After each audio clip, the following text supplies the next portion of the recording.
Medieval Europe knew eunuchs, not rare curiosities but indispensable insiders, especially in 10th century Constantinople. Silk-belted chamberlains with keys to imperial doors, clear-voiced clerics leading choirs men trusted because they couldn't found rival lineages. Families gambled boys, often before puberty, on access and protection, trading kinship futures for court favor and a guarded path to God. That everyday intimacy is the core question: why would an empire, and sometimes families themselves, choose futures in which promising boys surrendered the chance of descendants? The answer sits in three linked wagers. First, access. Anyone who guarded the imperial bedroom or tended the empress could decide what the sovereign saw, who he trusted, which whispers reached his ear. Imagine Ione's a boy plucked from a hillside village, threading through the palace corridors with a bell on his belt and a tremor in his voice that could fill the chapel with prayer, and in the same breath tilt a rumor toward the emperor's desk.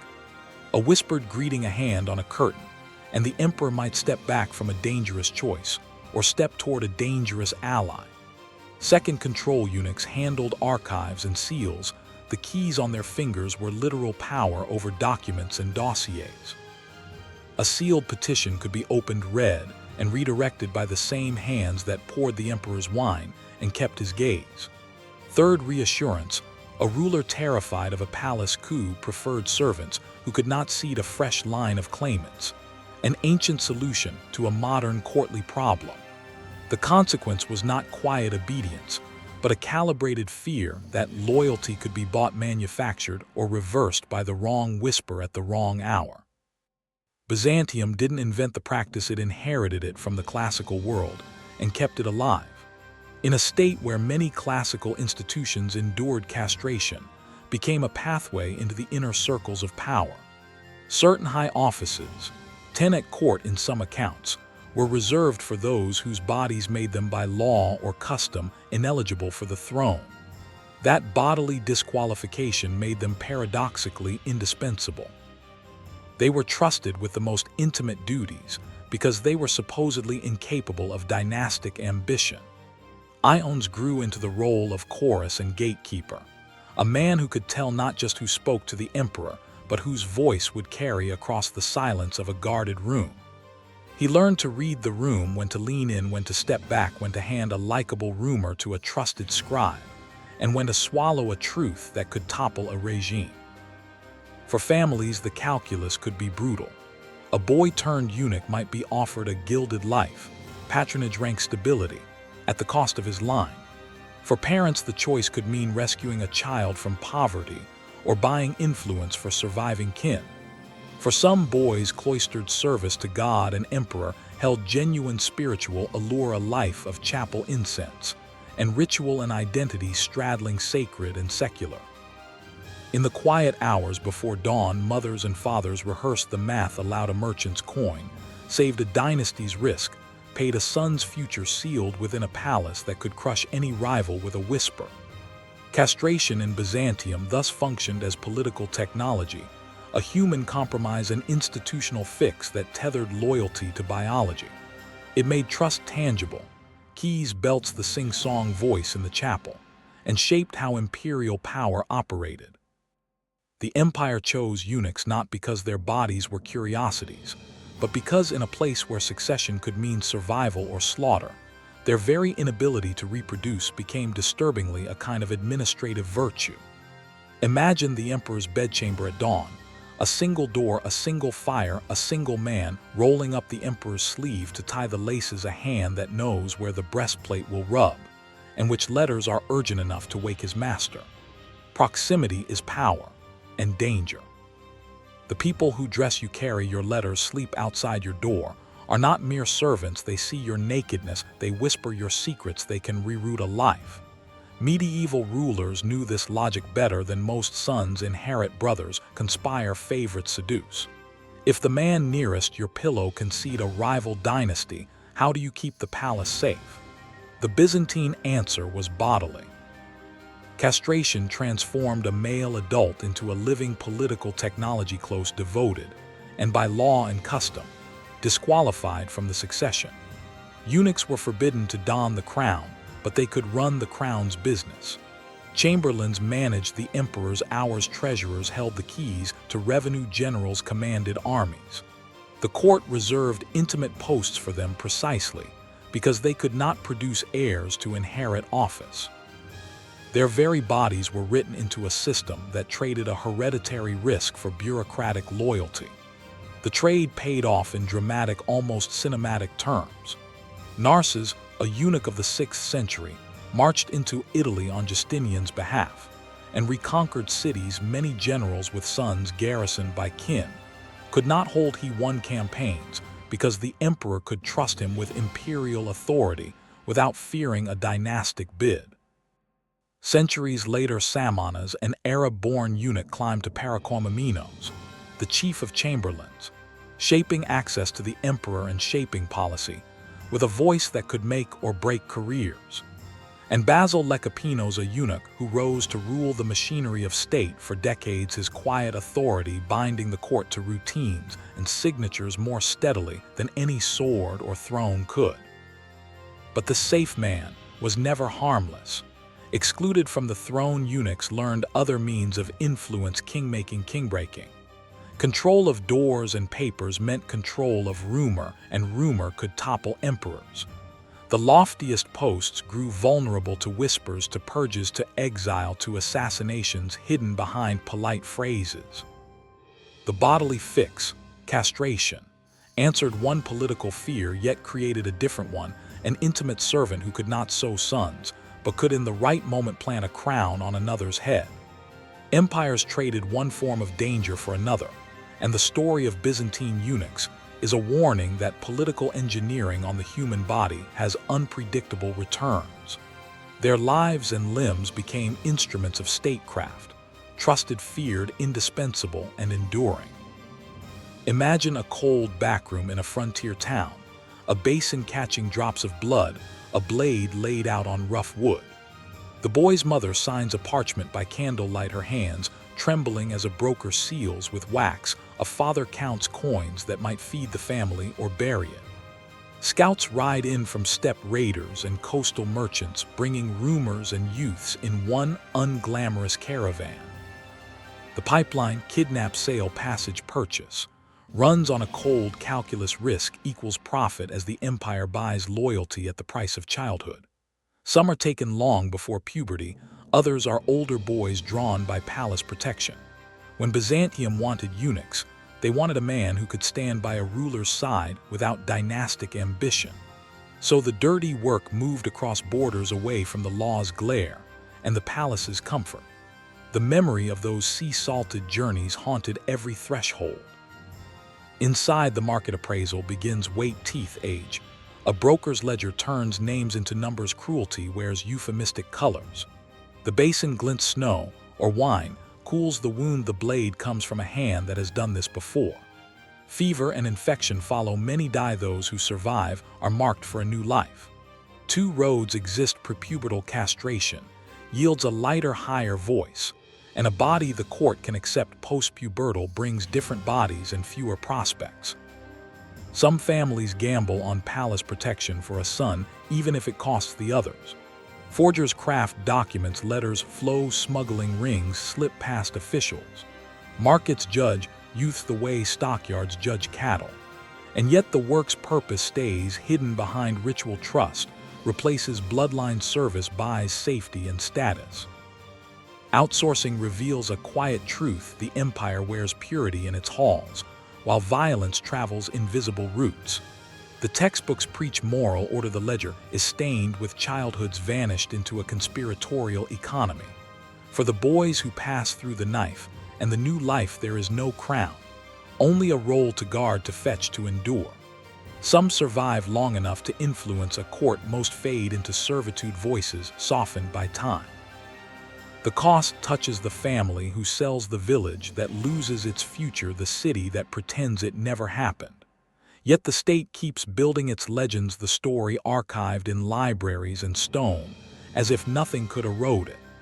The next chapter will shift from the backroom to the marble halls, from the price of a child's life to the price of a ruler's trust.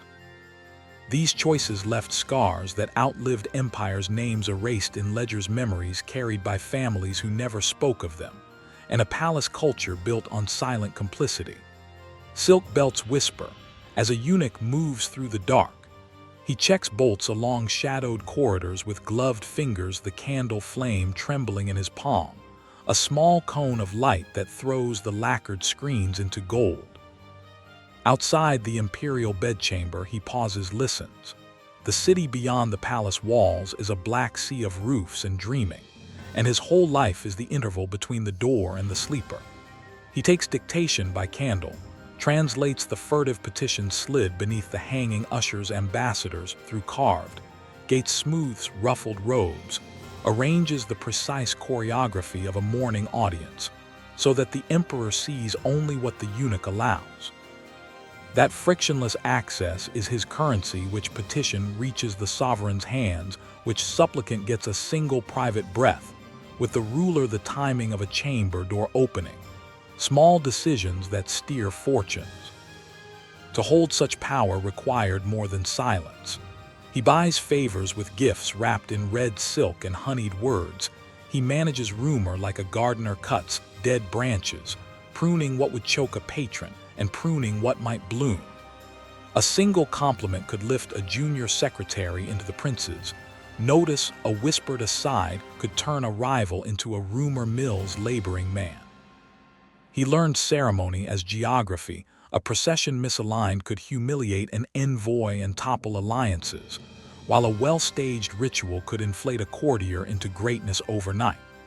He cultivated empresses and imperial children the way a tutor cultivates orchids. Subtle tending, whispered counsel, a presence so constant it becomes parenthesis in their lives. Basil Lecapino staged pageants and collected fortunes, until Basil II, weary of the accumulation, exiled him. John the Orphanatrophos ran an orphanage, and then a government, his authority rooted in maternal networks and bureaucratic competence. Yet when his patron died, the same intimacy that raised him made him exposed, and he fell. Night work hardened them. The eunuch on duty learned to hold his breath in hallways where gossip still hung like smoke, to weigh a compliment and a seizure of influence with equal care. He slept little, always ready to be summoned. His status was a shape that fit a doorframe. That nearness was a promise, and a sentence indispensable so long as the emperor lived, instantly disposable the moment proximity ceased to be convenient. The palace could not run without their hands on the bolts. But palace life proved a brittle thing. Up-close power was never secure, only present, and ever at the mercy of the next unlocking. They lived between silk and shadow, castrated for God and crowned with access, always one door's turn from oblivion, and their fortunes depended on favors, timing, and rumor. Incense curled up the dome like a slow, pale column, tilting the mosaics into breath. Around the marble, the choir stood pale, and small, one beardless cantor held a note that seemed to end never, a thin thread of sound between altar and cupola. In that suspended hour, the church felt like an argument made visible, councils, rules pressing against the longing of living people. Since antiquity, the church had declared a paradox. Men who castrated themselves were barred from the priesthood, but those who were already eunuchs could be ordained. The distinction was razor thin and consequential. It opened the sanctuary to some bodies while closing it to others. In the corridors, officials whispered about the moment. A boy might be offered a future as a clerk of divine rights, and power moved through the body as through a door. In Constantinople's great basilicas, the consequence looked like splendor. Eunuchs sang in choirs, their unbroken voices rising where beards might have distracted. They kept treasuries, carried keys, administered rites. Some bore the emperor's seals, others counted candles, and fonts. All wore a ritual of trust that could save or ruin a career. In monasteries, they were praised as angelic, a living imitation of the sexless beings of heaven, and for many castrated boys or enslaved men, this language became a lifeline. Embracing holiness and service was a coping strategy as pragmatic as it was spiritual. Vows offices the small miracles of memory. These offered honor, protection, a predictable place in a violent world. To be entrusted with the emperor's chamberlains or the bishop's keys meant bread, roof, and safety, impossible for many outsiders. Still, sacred prestige had limits. The praise of being closer to God did not erase loneliness. Jokes about half-men whispered in refectories the awkwardness of being neither husband nor father, the knowledge that decisions to alter a body had often been made by others. Many eunuchs carried the paradox, visibly, cloaks heavy with responsibility, eyes trained to guard, secrets, voices that rose like incense, and then fell silent when the service ended. They stood at the threshold between human intimacy and divine service, beloved and barred, exalted, but denied the simple continuity of kin. The church could offer sanctuary, but it could not warm every bed or rewrite a future dictated by others. Outside in the courtyard after Vespers, lanterns swung and servants traded stories. The eunuch who had sung all evening folded his hands and counted steps rather than kin his life, a ledger of vows and favors. Holiness sheltered him. It did not rebuild what had been taken or heal. And as the bells thinned into night, the city held its quiet hunger to be trusted, to belong, to be remembered. The next chapter would turn from cloistered power to the stubborn arithmetic of survival, and the shadow cast by others. Choices would linger longer than any song. Winter light crawled along the gilded cornices as the palace woke. In the corridor near the stores, a lesser eunuch leaned over a low brazier, but now the day's transactions moved beneath his skin. He learned to read the room the way a scribe reads a ledger, not in words alone, but in whose breath quickens, whose wrist slackens when a name is spoken. The bow of his shoulders carried a lifetime of favors granted and favors owed. He knew how quickly usefulness could become a chain. A Caspian spice merchant offered a dowry in salt, and Silk the envoy's smile never quite met his eyes. The eunuchs traded in categories. Others ignored a reserve of wheat, a furnace of oil, a schedule of baths where skin and secret alike were studied with care. They walked between women's chambers, and the men who controlled them mustering memory like a treasury. A clerk eunuch sat in a windowless office, his breath fogging the ledger's edge. Wheat tallies, oil rents, wages, mundane numbers that meant nothing until scarcity or excess shifted a master's fate. He kept a metronome of routine ink-pressed sums, crossed a page torn free, a summer's surplus announced or buried. One wrong tally and a supplier's thread could snap, one misplaced comma, a patron's reputation could crack. Patronage braided eunuchs into the fabric of rule. They might be trusted at private feasts, or kept from kin networks, their loyalty bought with the chance to preserve life or liberty. But every door opened could also lead to a windowless cell. War or plague, a toppled favorite, or a new language of power. These changes arrived like a winter gale, and a eunuch's fate hung on a thread thin as a silken cord. When the day's disputations paused, the brazier's glow returned to the dim faces of the hall. A translator's memory, a physician's discretion, a keeper of the sacred vestments. These were all tools for survival. The same intimacy that granted access could in a whisper turn into exposure. A trusted eunuch could be moved to a corner of the world loaded with a new cipher to memorize, and yet still chase a pension or a post at another court. So the day turned and the night would come with its own tests. A fault in memory could ruin a clerk, a misplaced oath could unleash a feud, a confidant's zeal could shield a life, or end it. The slender thread held for now, and that was enough to keep the doors and the stories behind them turning toward the next chapter. The bed in which a child lay becomes a ledger, and the mother knows the bill before the ink dries. A hand that has learned to measure hope against fear smooths the linen, counting not just the day's measure of warmth, but the distant probability of a pension, a courtly footnote, a quiet door opened in a palace. The boy's body itself becomes collateral. Prepubertal castration leaves a voice that never breaks, a face that remains almost soft, limbs that grow with a stubborn fragility. Skin smells faintly of musk, hair thins, gait tilts awkwardly toward a world built to demand obedience rather than to celebrate difference. Medicine lists the risks: recurrent infections, urinary problems, a life likely shortened by complications no one anticipated when the decision was first whispered in a damp kitchen or cloistered infirmary. The price is paid in the body, and the body is paid for in terms of fate. The social calculus is brutal. For a poor or ambitious family, one child safeguarded for service can mean the land stays in the kin, a steady stipend, a sister married with a dowry. In some stories, the eunuch becomes the household's greatest asset, a trusted official who shelters brothers' names, pays their debts, lifts kin from precariousness into security. More often, the bet ends in silence, an untimely death, an abandoned body in a hospital ward, a child erased from the marriage market and from ordinary lineage. Marriage is rare, heirs are impossible. Adoption or the steady work of supporting kin become the only legacies that outlive the gamble. And yet the ledger does not rest on the bed's edge. It travels with a ruler's appetite, a court's hunger for discrete power, and the stubborn arithmetic of survival in a world where lineage is a weapon and a shield. Rulers loved the solution even as it carried its own bill. A man who can never found a dynasty is the perfect gatekeeper, intimate with the ruler, yet supposedly harmless to succession. Byzantine courts elevated eunuchs to posts others dared not hold. They stood at the emperor's side, guarded palaces, ran ceremonies. But there was always another bill.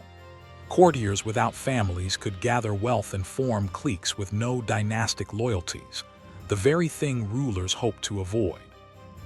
Left unchecked, these eunuchs could broker successions, funnel riches, and hollow out states from within. The absence of a family line did not mean the absence of ambition. It sometimes intensified it. And so the pattern repeats beyond the medieval power, still trades pieces of a person for access, names, voices, even bodies or identities, reshaped to fit doors that open only for compliant keepers.